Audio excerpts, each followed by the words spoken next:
형사사건, 정말 막막하고 어떻게 대처해야 할지 두려우시죠? 사건에 휘말렸을 때 가장 중요한 건 수사 초기, 바로 경찰 조사 단계부터 제대로 된 방향을 잡는 겁니다. 저희는 형사사건을 맡을 때 절도, 성범죄, 보험 사기 같은 범죄, 유형별 핵심 쟁점을 먼저 분석하고 수사 초기부터 재판까지 이어지는 모든 과정을 하나의 흐름으로 보고 대응 전략을 세웁니다. 어떤 변호사들은 성공보수를 전제로 사건을 맡기도 하지만 저희는 그런 방식을 택하지 않습니다. 사건의 결과를 거래 대상으로 삼기보다 수사기관의 첫 질문부터 판사의 마지막 판단까지 변호사가 독립적이고 책임감 있게 대응하기 위한 구조입니다. 그래야만 의뢰인에게 가장 유리한 길을 흔들림 없이 찾아 나설 수 있으니까요. 상담 단계에서 발생한 비용이 나중에 중복되지 않도록 하고 형식적인 착수금만으로 사건을 맡는 일도 지향합니다. 처음부터 끝까지 변호사가 직접 사건을 책임지는 구조, 이게 바로 저희의 원칙입니다. 민사사건은 조금 다릅니다.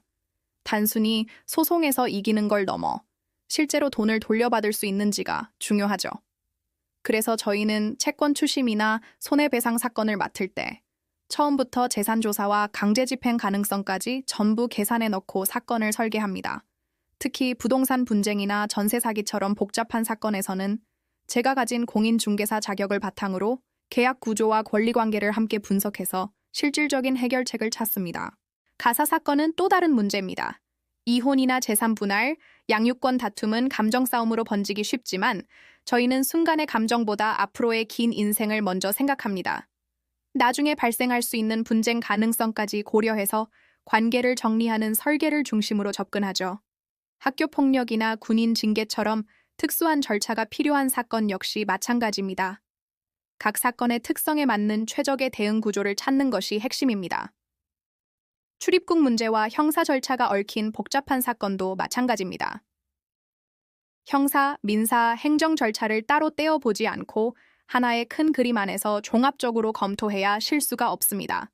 상담부터 조사, 재판, 그리고 집행까지 모든 과정을 변호사가 직접 챙기고 전국 어디든 전자소송으로 신속하게 대응합니다. 의뢰인과의 소통 역시 직원을 거치지 않고 변호사가 직접 하는 것을 원칙으로 삼고 있습니다. 2014년부터 지금까지 단 한 건의 분쟁 없이 신뢰를 지켜올 수 있었던 이유는 간단합니다. 현실적인 가능성을 솔직하게 설명하고 오늘 맡은 사건은 내일 바로 진행한다는 마음으로 모든 사건에 임하기 때문입니다. 이렇게 민사, 형사, 가사, 행정 전반의 사건을 전문적으로 다루는 곳 바로 법률사무소 아신입니다. 감사합니다.